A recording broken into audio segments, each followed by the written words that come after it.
let me take a few minutes and go over some of the highlights of the use and abuse of tests study guide that you got this week. So I've circled some of the questions I think are the most important. Statistical significance is important. So by statistical significance, we mean a situation where we are able to reject the null hypothesis. So we believe we have statistically significant evidence that the alternative may be true. Statistical significance is important because it points to an outcome that is unlikely to occur by chance alone. So number two, the p-value in a significance test, this is something important to know, indicates how much evidence the sample provides. So we've used that sample to calculate a statistic. The p-value gives me an idea of how much evidence that sample provides against the null hypothesis. You can write null hypothesis, or you can just call it HO, that would be fine. So something to think about. In short, significance is relative. There's no definitive standard between statistically significant and statistically insignificant. It's true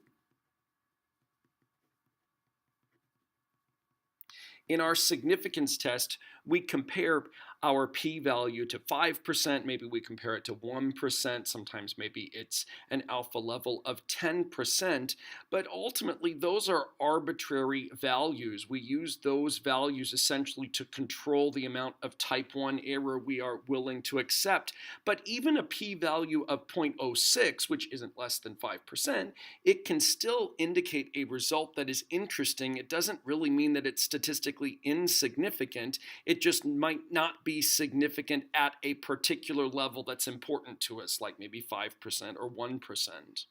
So statistical significance does not imply practical importance.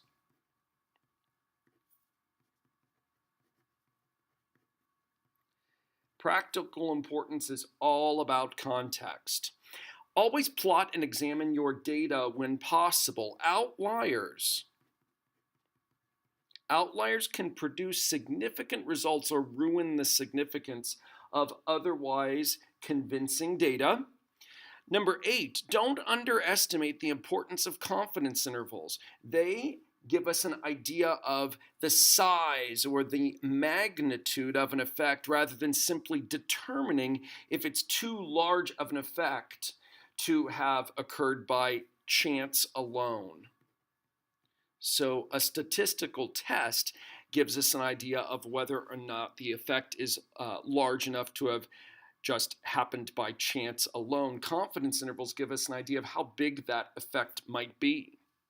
Question number 9, don't assume that there is no effect whenever a p-value isn't below the 5% standard. So understand, small effects, I forgot the word that here, small effects that can only be detected by large samples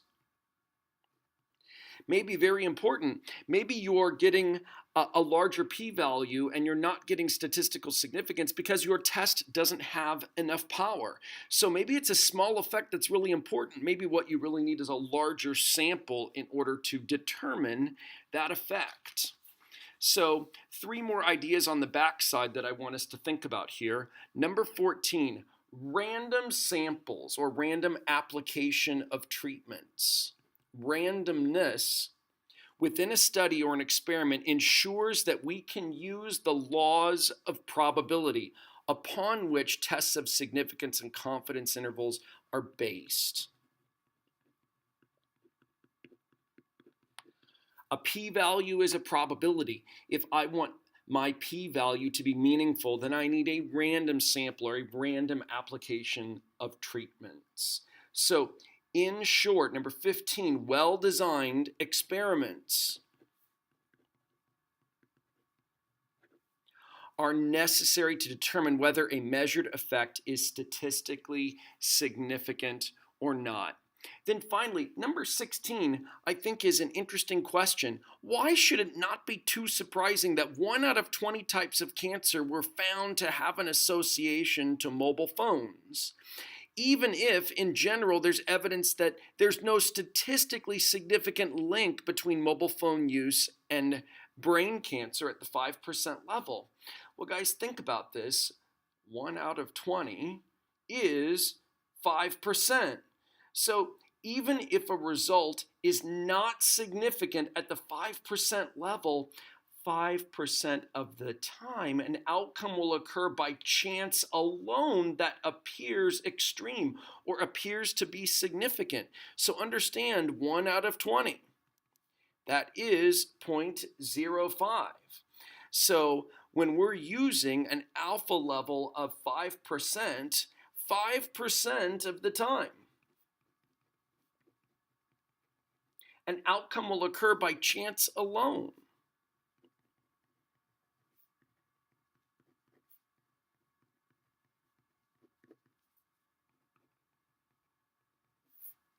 By chance alone.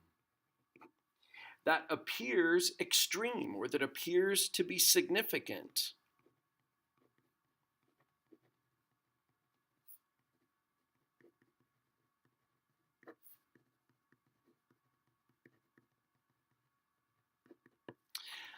So there you go. The bottom line is many of these ideas we've talked about in class before. So there are 3 questions on page 722. The questions I want you to consider are 11.46, 11.47, and 11.48. They're not particularly long questions. You might have some time to work on them here during class. I've posted the answers at the front of the room so that you can check them. I've also put those answers on Moodle so that you can check them this weekend. Note that on question 11.48, it's perfectly fine just for you to put answers of yes or no. I'm not particularly worried about you justifying them. We've essentially justified them by going through this study guide right now. So hope this is helpful.